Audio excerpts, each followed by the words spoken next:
প্রিয় ছেলেরা, কেমন আছো বাবা? আশা করি সবাই ভালো আছো।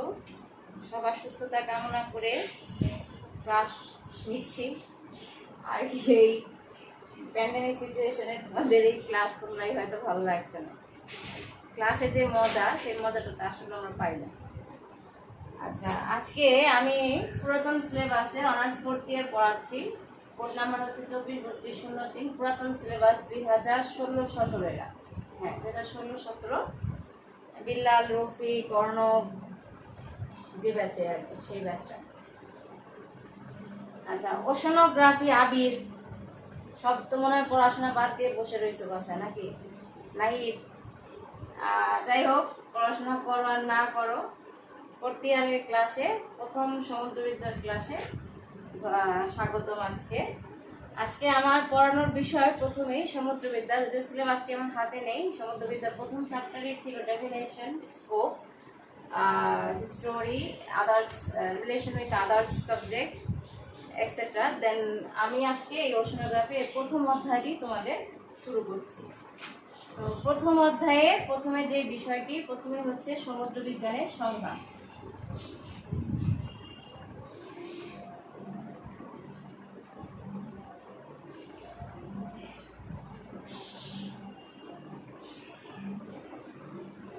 সমুদ্র বিজ্ঞানের সংজ্ঞা, ওশনোগ্রাফি, তাই না? মহাসাগর। তোমাদের ব্যস্ত নিয়ে বাইরে কোথাও, হ্যাঁ, যাওয়া হয়েছে মনে হয়, ভোলাগঞ্জ মনে হয় যাওয়া হয়েছে তোমাদের, না? সিলেট যাওয়া হয়েছে, কিন্তু সমুদ্রের কাছে তো কেউ যাওনি। সমুদ্রের সামনে গেলে যে আনন্দ বা যে অনুভূতি জাগে, সেটা হয়তো অনেকের ভালো লাগে, অনেকের ভালো লাগে না। কারো পাহাড় পছন্দ, কারো সমতল পছন্দ, কারো সমুদ্র পছন্দ। সমুদ্র এমনই একটি জায়গা যেখানে গেলে মনটি সম্পূর্ণ চেঞ্জ হয়ে যায়। এই সমুদ্রে আজকে হচ্ছে আমাদের পড়ার বিষয়। সমুদ্রবিদ্যার অগ্রগতি আধুনিক কালে ঘটলেও কিন্তু এটা কিন্তু প্রাচীন কাল থেকেই শুরু হয়ে আসছে। মানে এই বিংশ শতাব্দীতে হয়তো বা 19বিংশ শতাব্দীতে আমরা সমুদ্রবিদ্যা নিয়ে আলোচনা করেছি, কিন্তু তার আগেই মূলত এই ওশনোগ্রাফি সম্পর্কিত অনেক তথ্যই আসছে।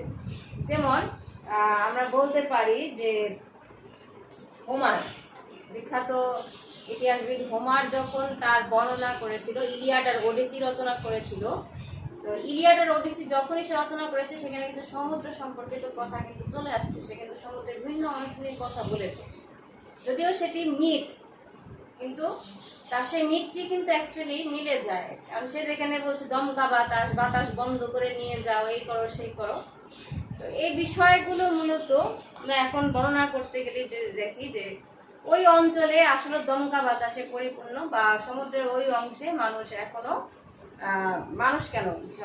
সমুদ্রের ওই অংশটা আর কি, জলবায়ুটাই ওই রকম। যাই হোক, তো সমুদ্রবিদ্যার ইংরেজি প্রতিশব্দ ওশনোগ্রাফি, ওসান, OCEAN ও GRAPHY। ওশনোগ্রাফি শব্দ দুটি ওকানোস এবং গ্রাফি থেকে আসছে। আমি বলতেছি কি কি। ওকিয়ানোস,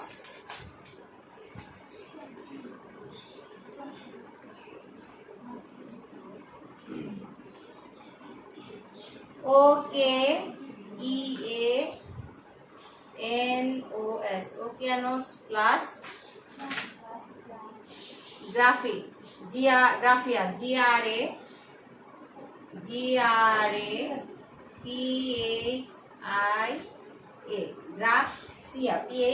গ্রাফিয়া। ওশানস আর গ্রাফিয়া থেকে আসছে, গ্রাফিয়া। তো এটা আবার ওকিয়ানাস অথবা ওশিয়ানাস, OCEANOS, ওশিয়ানাস, অর্থাৎ ওশিয়ানাস, ওকিয়ানস অথবা প্লাস গ্রাফিয়া আর ওশিয়ানাস প্লাস গ্রাফিয়া, যেটাই তোমরা ধরো না কেন, দুটোই বলছে, এই দুটো শব্দ মিলে একটা হয়েছে, সেটা হচ্ছে ওশনোগ্রাফি।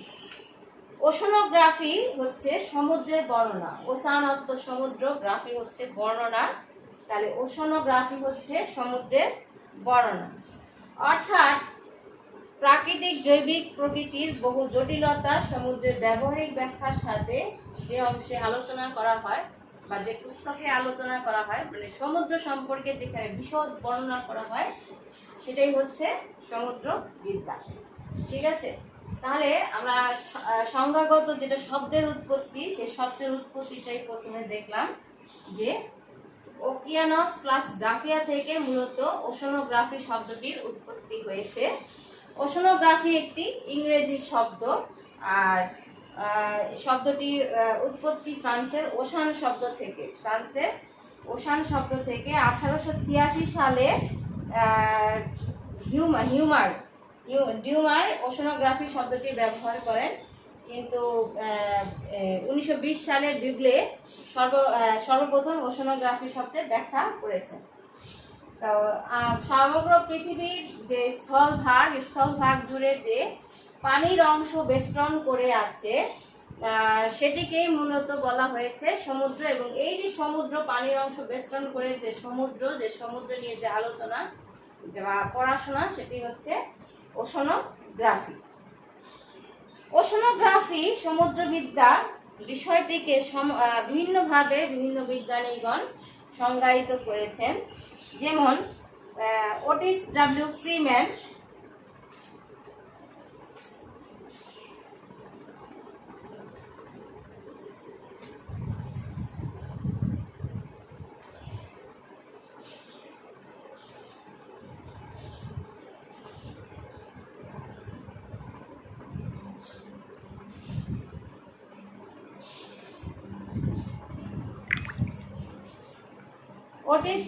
ফ্রিম্যান এর মতে আবহাওয়াবিদ্যা থেকে মূলত সমুদ্রবিদ্যার উদ্ভব হয়েছে, ভৌগোলিক পরিসর থেকে উদ্ভূত। অর্থাৎ আবহাওয়াবিদ্যার মতো সমুদ্রবিদ্যাও ভৌগোলিক পরিসর থেকে উদ্ভূত। যখনই আমরা আমাদের চারপাশ নিয়ে আলোচনা করেছি, স্থলভাগ নিয়ে আলোচনা করেছি, দেখেছি যে স্থলভাগের চারপাশে পানি দ্বারা আবদ্ধ। এই যে পানি দ্বারা আবদ্ধ, কোথাও রয়েছে বৃহৎ, কোথাও রয়েছে কম। তো এই যে পানি দ্বারা আবদ্ধ অংশ নিয়ে যখনই আলোচনা করা হয়েছে, তখনই মূলত সমুদ্রবিদ্যা থেকে কথাটি আসছে। পৃথিবীর গতিশীল বায়ুমণ্ডল, ভূগোলের একটি অংশই হচ্ছে বায়ুমণ্ডল। তো এই যে পৃথিবীর গতিশীল বায়ুমণ্ডল, সমুদ্র জলের ভৌত বৈশিষ্ট্য, জোয়ার ভাটা, সমুদ্র স্রোত, সমুদ্র উপকূলের তলদেশ ও উপকূলের ভৌত গঠন এবং সামুদ্রিক জীবজন্তু এবং আঞ্চলিক যে বিন্যাস, বিষয়গুলো সমুদ্রবিদ্যার আলোচনার বিষয়বস্তু। বিজ্ঞানের মূল শাখাগুলোর সাথে সমুদ্রবিদ্যা ওতপ্রোতভাবে জড়িত। তাহলে ফ্রিম্যান কি বললেন বাবা, সংজ্ঞায় গিয়ে কি বলেছেন আবহাওয়াবিদ্যার মতো সমুদ্রবিদ্যাও ভৌগোলিক পরিসর থেকে উদ্ভূত হয়েছে। অর্থাৎ ভৌগোলিক যে আমাদের চারপাশ, সে পরিসর থেকে আসছে। পৃথিবীর গতিশীল বায়ুমণ্ডল বুঝেছে, আমাদের এই বায়ুমণ্ডল কিন্তু গতিশীল, তার মানে মহাসাগরগুলোর পানিরাশি কিন্তু গতিশীল।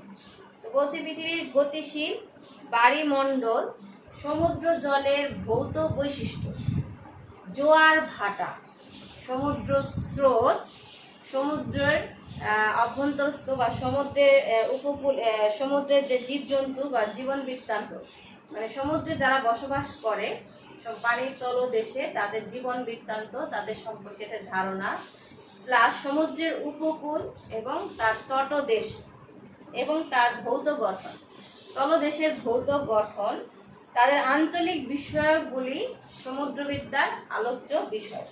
বিজ্ঞানের মূল শাখাগুলোর সাথে সমুদ্রবিদ্যা মূলত ওতপ্রোতভাবে জড়িত। কিভাবে? যেহেতু জীবজন্তু নিয়ে আলোচনা করে, তাই এটা জীববিজ্ঞানের অন্তর্গত। যেহেতু সমুদ্রের পানিরাশি নিয়ে আলোচনা করে, পানির মূল বৈশিষ্ট্য হচ্ছে জানতে হলে আমাকে রসায়নের সাথে সম্পর্কিত হতে হবে, তাই এটি রসায়নের সাথে সম্পর্কযুক্ত। আবার আমি যখন সমুদ্রের তলদেশ নিয়ে গাণিতিকভাবে ব্যাখ্যা করতে যাব, সেটা গণিতের সাথে সম্পর্কযুক্ত। ঠিক আছে, এই যে বিষয়গুলো, সেগুলো সবগুলোই বিজ্ঞানের প্রত্যেকটি বিষয়ের সাথে সম্পর্কযুক্ত। তাই বলছে সমুদ্র বিজ্ঞানের সাথে মূল শাখাগুলোর সাথে সমুদ্রবিদ্যা, মানে বিজ্ঞানের মূল শাখাগুলোর সাথে সমুদ্রবিদ্যার সাথে সম্পর্ক যুক্ত। তারপর হচ্ছে প্রাউডম্যান।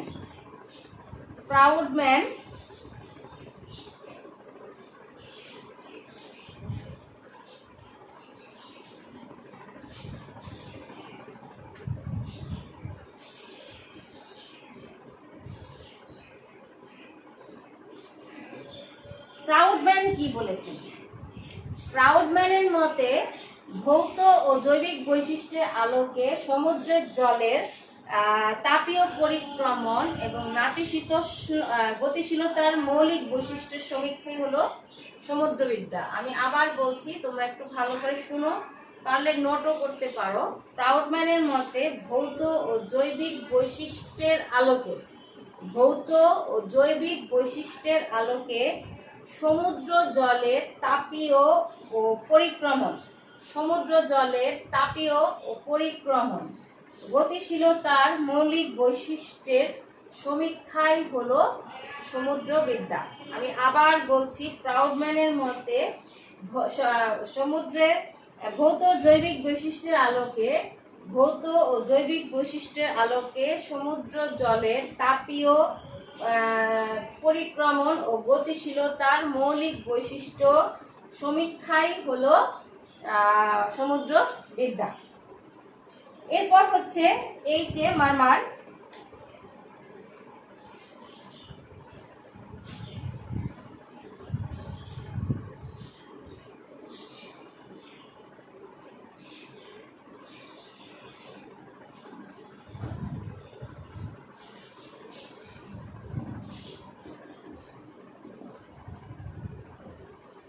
এইচে মারমারের মতে oceanography the science of the sea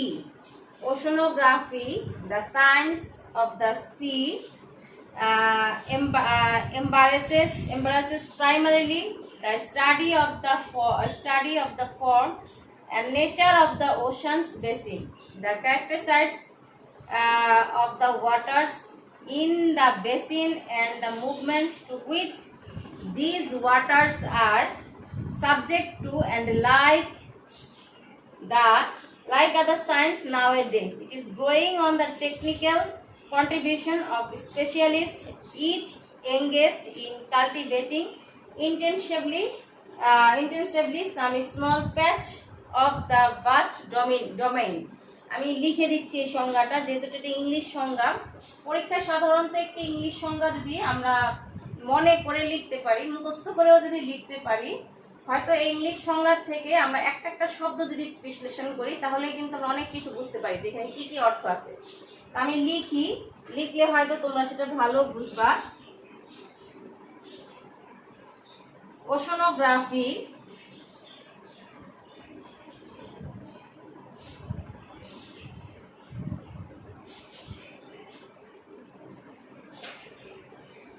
is the science of the sea.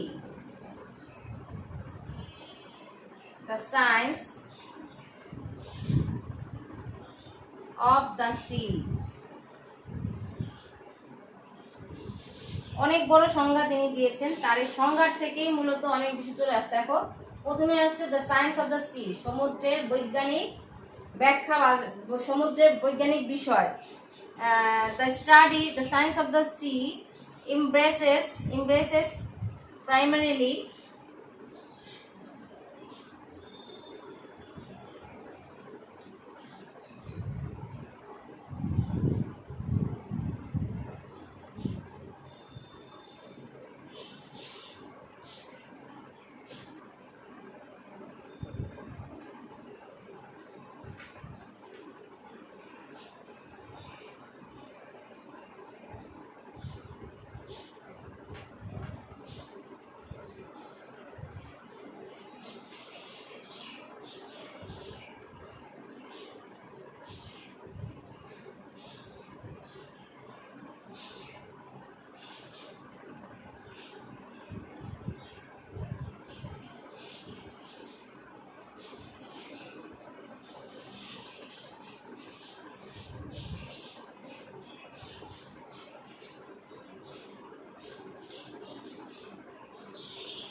sorry, of the waters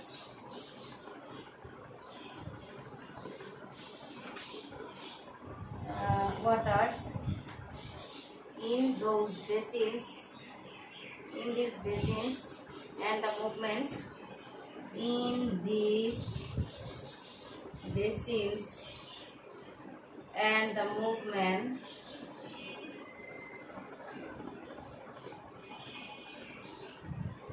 movements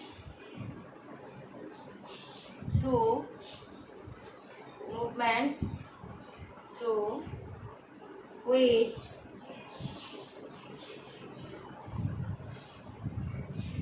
these waters are subject to, these waters are subjects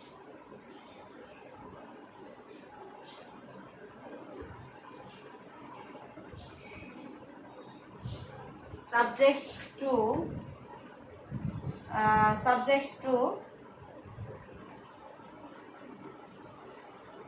basins and the movement of to which these waters are subject to, and like other signs nowadays, and like other signs nowadays. It is growing on the technical contribution and specialist. It's growing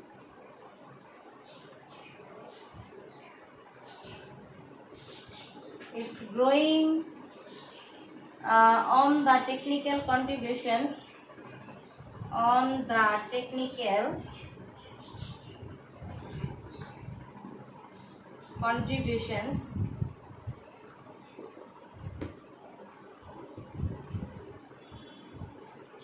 contributions of specialists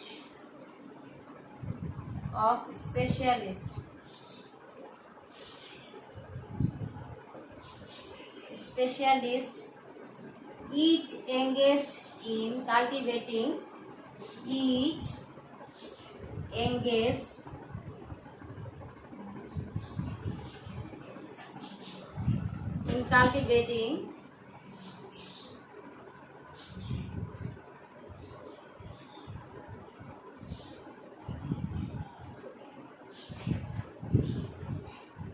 intensively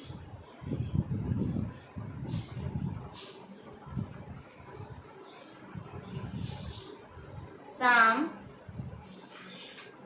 small patch of the vast domain,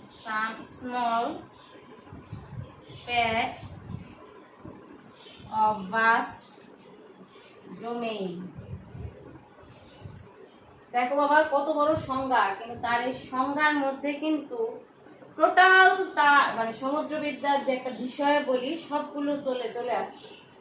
ওসানিক basin তার মানে সমুদ্রের তলদেশ, সমুদ্রের অংশ, nature তার বৈশিষ্ট্য, form গঠন থেকে বৈশিষ্ট্য, গঠন এবং বৈশিষ্ট্য, ক্যারেক্টারাইটিস তার চরিত্র, of the waters in the basin, that the movement which those waters are subject to, movement চলাচল, পানির গতিশীলতা, সব কিছু দেখো একটু ভালো করে। মানে বর্তমান যুগে যে বিজ্ঞানের সমস্ত সাবজেক্টের সাথে তার চলাচল এখানে চলে আসছে। এই যে বিষয়গুলো বাবা, এই বিষয়গুলো মূলত সবকিছু এখানে আলোচনা করে নেওয়া হয়েছে। এই যে মূলত সাধারণভাবে বলা হয় যে oceanography is the science of the ocean, ওশানোগ্রাফিকে বলা হয় সমুদ্রের বিজ্ঞান। কিন্তু এত বড় একটা সংজ্ঞা দেওয়ার মূল কারণ হচ্ছে যে একটা সংজ্ঞার থেকে আমি মূলত অনেকগুলো বিষয় সম্পর্কে এখানে জেনে যাচ্ছি। তাহলে সংজ্ঞাগুলো তোমরা ভালো করে দেখো আগে। আজকে এ পর্যন্তই থাকুক, ধন্যবাদ সবাইকে, ভালো থাকুক।